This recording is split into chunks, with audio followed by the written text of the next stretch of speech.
Isaiah chapter 8. The Lord said to me, "Take a large scroll and write on it with an ordinary pen, Maher-Shalal-Hash-Baz, and I will call in Uriah the priest and Zechariah son of Jeberekiah as reliable witnesses for me." Then I went to the prophetess, and she conceived and gave birth to a son. And the Lord said to me, "Name him Maher-Shalal-Hash-Baz. Before the boy knows how to say my father or my mother, the wealth of Damascus and the plunder of Samaria will be carried off by the king of Assyria." The Lord spoke to me again, "Because this people has rejected the gently flowing waters of Shiloah and rejoices over Rezin and the son of Remaliah, therefore the Lord is about to bring against them the mighty floodwaters of the river, the king of Assyria with all his pomp. It will overflow all its channels, run over all its banks, and sweep on into Judah, swirling over it, passing through it and reaching up to the neck.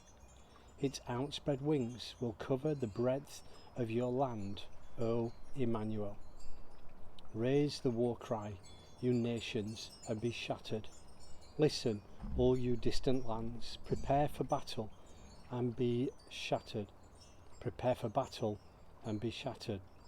Devise your strategy, but it will be thwarted.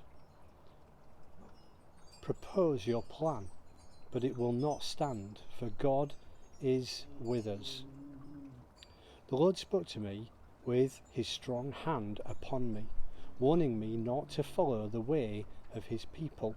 He said, "Do not call conspiracy everything that these people call conspiracy.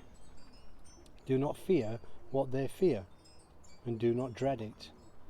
The Lord Almighty is the one you are to regard as holy. He is the one you are to fear. He is the one you are to dread, and he will be a sanctuary. But for both houses of Israel he will be a stone that causes men to stumble, and a rock that makes them fall. And for the people of Jerusalem he will be a trap and a snare. Many of them will stumble. They will fall and be broken. They will be snared and captured.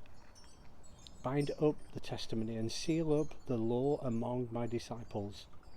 I will wait for the Lord, who is hiding his face from the house of Jacob. I will put my trust in him. Here I am, and the children the Lord has given me. We are signs and symbols in Israel from the Lord Almighty, who dwells on Mount Zion.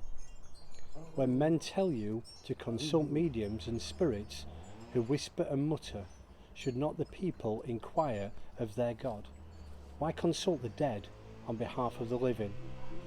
To the law and to the testimony, if they do not speak according to his word, they have no light of dawn. Distressed and hungry, they will roam through the land. When they are famished, they will become enraged and, looking upward, will curse their king and their God.